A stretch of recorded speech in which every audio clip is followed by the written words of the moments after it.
Friends, നമ്മൾ ഇന്ന് ഉണ്ടാക്കാൻ പോകുന്നത് പച്ചക്കായ വെച്ചിട്ടൊരു കറിയാണ്. അതിനുവേണ്ടി 2 വലിയ കായ എടുത്ത് കഴുകി മുറിച്ച് വെച്ചിട്ടുള്ളതാണ്. കായയിലോട്ട് 1/2 ടീസ്പൂൺ മുളക് പൊടി ഇട്ട് കൊടുക്കാം. 1 ടീസ്പൂൺ മഞ്ഞൾപ്പൊടി, ആവശ്യത്തിന് ഉപ്പ്.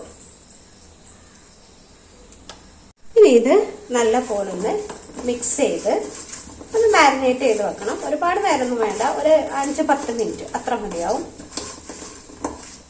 കറി തയ്യാറാക്കാൻ വേണ്ടി ഗ്യാസിലോട്ട് ഒരു മൺചട്ടി വെച്ച് കൊടുത്തിട്ടുണ്ട്. ഇനി അതിലോട്ട് നമുക്ക് കുറച്ച് വെളിച്ചെണ്ണ ഒഴിച്ചു കൊടുക്കാം.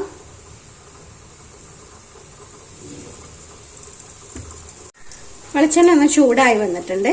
നമ്മൾ നേരത്തെ മാരിനേറ്റ് ചെയ്ത് വെച്ചിട്ടുള്ള പച്ചക്കായ ഇതിലോട്ട് ഇട്ട് കൊടുക്കുക. അപ്പോൾ അത് കുറച്ച് വലിയ കഷ്ണങ്ങളായിട്ടാണ് മുറിച്ചെടുത്തിരിക്കുന്നത്. അങ്ങനെ തന്നെ ചെയ്യണം, ചെറിയ കഷ്ണങ്ങളായിട്ടല്ല. കുറച്ച് വലിയ സൈസാക്കിയിട്ട് മുറിക്കുക. ഇതിട്ട് കൊടുത്ത് നമുക്കൊന്ന് ജസ്റ്റ് ഒന്ന് ഫ്രൈ ചെയ്തെടുക്കാം.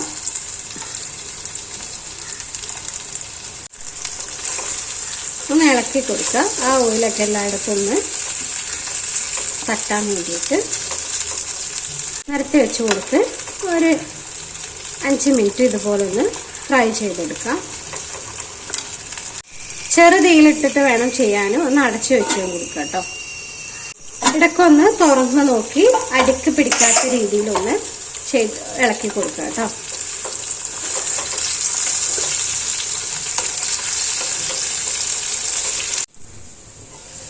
അപ്പൊ കായ ഒന്ന് ചെറുതായിട്ട് ഫ്രൈ ആയി വന്നിട്ടുണ്ട്. നമുക്ക് ഇതിൽ നിന്ന് കോരി മാറ്റാം.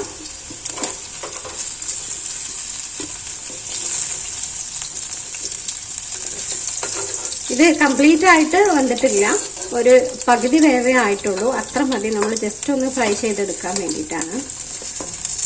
ഇനി ഈ എണ്ണയിലോട്ട് തന്നെ ഒരു വലിയ സൈസ് സവാള അരിഞ്ഞെടുത്തതാണ് ഇട്ട് കൊടുക്കാം. ഒരു പച്ചമുളക്, ഇത് എരിവുള്ള പച്ചമുളക് ആയതുകൊണ്ടാണ് ഉള്ളി ചേർത്തത്. അല്ലെ ഇല്ലാത്തതാണെന്ന് വെച്ചെങ്കിൽ 1-2 ഒക്കെ ചേർക്കാം.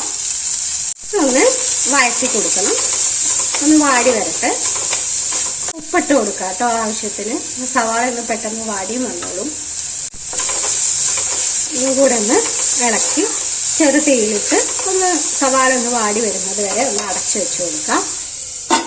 സവാള ഒന്ന് ചെറുതായിട്ട് വാടി വന്നിട്ടുണ്ട്. ഇനി ഇതിലോട്ട് 1 ടീസ്പൂൺ ഇഞ്ചി വെളുത്തുള്ളി പേസ്റ്റ് ഇട്ട് കൊടുക്കാം. ഇതൊരു തക്കാളി മിക്സിയിലിട്ടൊന്ന് അടിച്ചെടുത്തതാണ്, അതും കൂടെ ചേർത്ത് കൊടുക്കാം.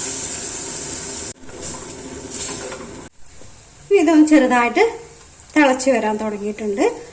1 ടീസ്പൂൺ മുളക് പൊടി ഇട്ട് കൊടുക്കുക. ഇത് എരിവുള്ളതായതുകൊണ്ടാണ് 1. അല്ലാന്നുണ്ടെങ്കിൽ എരിവില്ലാത്ത കാശ്മീരി മുളക് പൊടിയൊക്കെ ആണെങ്കിൽ 1-1.5 ചേർത്ത് കൊടുക്കാം.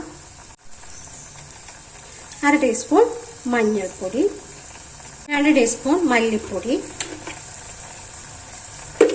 1/2 ടീസ്പൂൺ പെരിഞ്ചീരകപ്പൊടി. ഇത്രയും പൊടികളൊക്കെ ഒന്ന് മൂത്ത് അതിൻ്റെ പച്ചമണം ഒന്ന് മാറി വരട്ടെ. അതുവരെ ഒന്ന് ഇളക്കി കൊണ്ടിരിക്കുക കുറച്ച് നേരം. 2-3 സെക്കൻഡ് ഒന്ന് അടച്ചു വെച്ച് കൊടുക്കുക. പൊടിയുടെയൊക്കെ പച്ചമണം ഒന്ന് മാറി വന്ന് അതൊക്കെ ഒന്ന് കുറുകി വന്നിട്ടുണ്ട്. ഇനി നമുക്ക് ഒഴിച്ചു കൊടുക്കേണ്ടത് ഒരു നെല്ലിക്ക വലുപ്പത്തിലുള്ള വാളംപുളി എടുത്ത് പിഴിഞ്ഞിട്ട് അതിൻ്റെ വെള്ളമാണ്. അതൊന്ന് ചേർത്ത് കൊടുക്കാം. ഇനി തക്കാളിയുടെ പുളി മാത്രം മതി എന്നുള്ളവരൊക്കെ ആണെങ്കിൽ ഇത് ചേർത്ത് കൊടുക്കേണ്ട, ഒഴിവാക്കിക്കോളാം. ഇനി അതെല്ലാം പുളിയൊക്കെ കുറച്ച് ഇഷ്ടമുള്ളവർക്കാണെങ്കിൽ പുളി ഒഴിച്ച് ചേർത്ത് കൊടുക്കാം. നമുക്ക് കറിക്ക് ആവശ്യമായിട്ടുള്ള വെള്ളം കൂടെ കുറച്ച് ഒഴിച്ചു കൊടുക്കാം. ഇനി അത് നന്നായിട്ട് തിളച്ച് വരട്ടെ. തീ ഒന്ന് ഹൈ ഫ്ലെയിമിലാക്കി വെച്ച് കൊടുക്കുക. കറി ഒന്ന് നല്ലപോലെ തിളച്ച് വന്നിട്ടുണ്ട് കേട്ടോ. നമ്മൾ നേരത്തെ ഫ്രൈ ചെയ്ത് വെച്ചിരിക്കുന്ന കഷ്ണങ്ങൾ ഇതിലോട്ട് ഇട്ട് കൊടുക്കാം.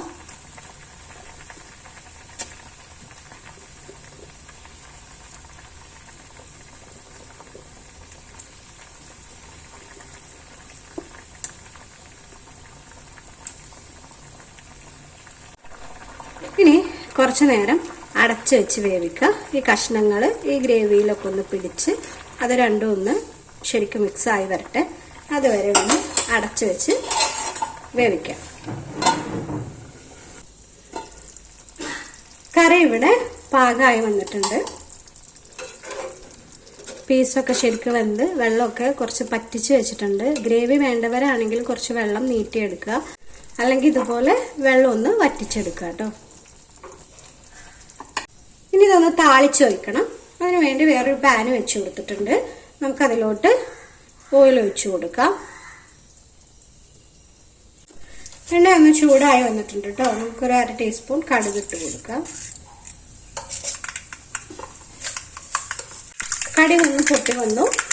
ഇത് കുറച്ച് ചെറിയ ഉള്ളി അരിഞ്ഞെടുത്ത് വന്ന് അത് ചേർത്ത് കൊടുക്കാം. ഇനി ഒന്ന് ചെറിയ ലൈറ്റ് ബ്രൗൺ കളറിലോട്ട് വന്നിട്ടുണ്ട്. നമുക്ക് ആവശ്യത്തിനുള്ള കറിവേപ്പില ചേർത്ത് കൊടുക്കാം.